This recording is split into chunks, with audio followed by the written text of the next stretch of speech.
मुंशी प्रेमचंद की कहानी अंधेर। साठे में नाग पंचमी के दिन सभी जवान लड़कों ने अलग अलग रंगों की कुश्ती के कपड़े सिलवाए। ढोल नगाड़े बज रहे थे क्योंकि कुश्ती का मुकाबला होने वाला था। महिलाएं आंगन को गोबर से लीप कर गीत गाती हुई नाग देवता को पूजने के लिए कटोरी में दूध लेकर जा रही थी।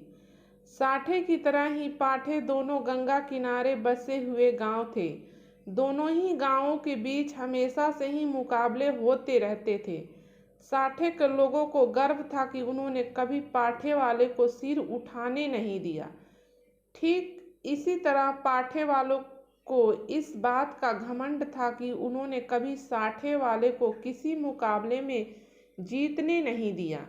पाठे वाले लोग हमेशा ये गाना गाते थे, साठे वाले हैं कायर, पाठे वाले हैं और हमेशा रहेंगे सरदार। वहीं साठे वाले गाते थे, हम हैं 60 हाथ वाले जो रखते साथ तलवार, पाठे वाले को हराने के लिए है हमने अवतार। आपस के इस मुकाबले को साठे और पाठे के बच्चे अपने खून में ही लेकर पैदा होते थे। आपसी मुकाबले को दर्शाने का सबसे अच्छा मौका नाग पंचमी का ही होता था। इस दिन के लिए दोनों जगहों में साल भर तैयारियां होती थी। दोनों गांव के जाबाज कुश्ती के लिए अखाड़े पर उतरते थे। साठे वाले को गोपाल पर खूब गर्व था और पाठे वाले को बलदेव की ताकत पर। आज भी बलदेव और गोपाल मैदान पर उतरे थे। दोनों अपनी अपनी ताकत दिखा रहे थे। उनमें जीतने का जुनून था। लोग भी उनके दांव पेच देख रहे थे। तभी अचानक वहां खुशी की लहर दौड़ पड़ी। अपनी खुशी का इजहार करने के लिए कुश्ती देखने के लिए खड़े लोग कभी पैसे उछालते, कभी टोपी तो कभी बर्तन व बतासे उड़ाते। वहां मौजूद लोगों ने गोपाल को गोद में उठा लिया और जश्न मनाने लगे। बलदेव और उसके जीतने की आस रखने वाले लोग मन ही मन निराश हो गए। रात के 10 बजे का समय था। हल्की बिजली चमक रही थी, बारिश पड़ रही थी और पूरी तरह अंधेरा था। सिर्फ वहां अब मेढकों की ही आवाज आ रही थी। अंधेरा इतना गहरा था कि साठे की झोपड़ियां भी नजर नहीं आ रही थी।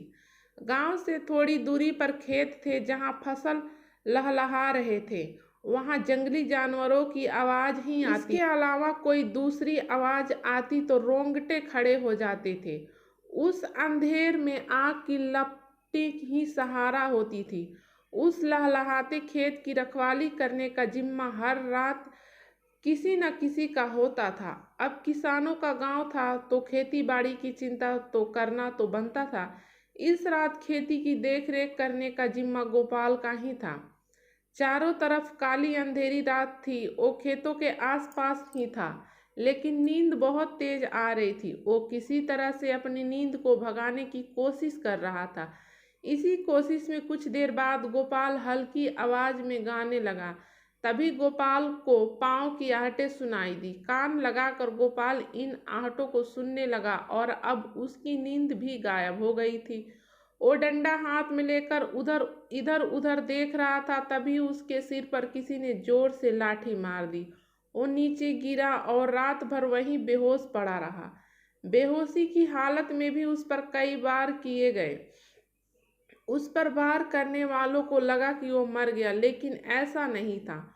हमला करने वाले पाठे के लोग थे जिन्होंने अंधेरे में अपनी हार का इस तरह से बदला लिया था। गोपाल ना तो पढ़ा लिखा था और ना ही तेज दिमाग वाला। बस उसका शरीर 6 फुट का था और आवाज काफी भारी। मन से ही ऐसा निडर कि शेर की दहाड़ से भी न डरे। आज वो चोट खाए हुए अपने घर के बिस्तर में लेटा हुआ था। रात को हुई इस तरह की वारदात की वजह से गांव में पुलिस पहुंच गई। गांव में पुलिस को देखकर कुछ लोग डर गए तो कुछ रोने धोने लगे। गोपाल ने अपने साथ जो भी हुआ उसकी रिपोर्ट भी नहीं। दरोगा ऐसा था कि बिना गाली के उसके मुंह से एक बात भी नहीं निकलती थी। वो मुखिया से सवाल जवाब करने लगा। मुखिया ने दरोगा से कहा, मुझे माफ़ी दे दीजिए। दारोगा ने पूछा कि अगर मुझे इसी तरह से तुम्हें माफ़ करना होता तो मैं यहाँ क्यों आता। मुखिया चुपचाप गोपाल की पत्नी गौरा के पास पहुंचा। उसने कहा कि यह पुलिस वाला काफी बेकार है, पैसों के बिना बात ही नहीं करता, उसे 50 रुपये चाहिए। मैंने उसे बहुत मनाने की कोशिश की लेकिन वो किसी एक की नहीं सुनता। गौरा ने मुखिया से कहा कि पैसे की क्या बात है, बस हमारे पति की जान बच जाए, जान से बढ़कर और कुछ नहीं होता, आज के लिए ही तो कमाया था। गोपाल इन सभी बातों को खाट पर लेटे लेटे सुन रहा था। उसने कहा कि जब किसी ने कोई गलती ही नहीं की तो 50 रुपये क्यों देना, उसे एक पैसा भी नहीं दिया जाना चाहिए। ये बात सुनकर मुखिया का चेहरा पीला पड़ गया। वो बोले, धीरे कहो इन बातों को, अगर दरोगा ने सुन लिया तो परेशानी बढ़ जाएगी। गोपाल ने जवाब दिया, एक कौड़ी उसे नहीं दी जाएगी, देखता हूँ कि मेरी बातें सुनकर कौन मुझे फांसी पर चढ़ाता है। तभी गौरा ने मजाक में कहा कि ठीक है, आपसे मैं पैसे मांगू तो बिल्कुल मत देना। इतना कहने के बाद गौरा अंदर गई और एक पोटली में पैसे लेकर आई, फिर मुखिया को पैसा दे दिया। यह सब देखकर गोपाल को बहुत गुस्सा आया और मुखिया पैसे लेकर तुरंत भाग गया। मुखिया पैसे लेकर बाहर आया, दरोगा भी वहीं मौजूद था। उसने गोपाल की बातें सुन ली थी। उसके मन में हो रहा था कि गोपाल पैसे दे दे। अब 50 रुपये बाहर आते आते 25 हो गए। मुखिया ने 25 रुपये दरोगा को दिए और चला गया। मुखिया ने गोपाल को शुक्रिया कहा। पूरे गांव वालों के सामने मुसीबत टालने का सेहरा मुखिया ने अपने सिर पर लिया और उसकी प्रतिष्ठा बढ़ गई। उधर गोपाल ने गौरा पर गुस्सा किया। अब गांव में सत्यनारायण की कथा हुई, देवी देवताओं की पूजा अर्चना होने लगी। आखिर गांव से मुसीबत जो टल गई थी। सभी लोग मिलकर सत्यनारायण की कथा सुनने लगे।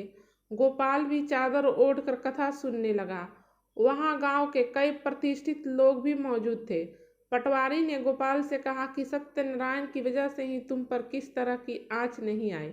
गोपाल ने अंगड़ाई लेते हुए कहा कि सत्यनारायण की महिमा का तो नहीं पता, लेकिन यह अंधेर जरूर है। इस कहानी से सीख मिलती है कि मुसीबत पड़ने पर दिमाग से काम लेना चाहिए, यूं ही किसी पर भी भरोसा नहीं करना चाहिए। उम्मीद करती हूँ कि ये कहानी आप सबको पसंद आई होगी, तो वीडियो को लाइक ज़रूर कीजिएगा, चैनल पर नए हो तो सब्सक्राइब कर लीजिएगा।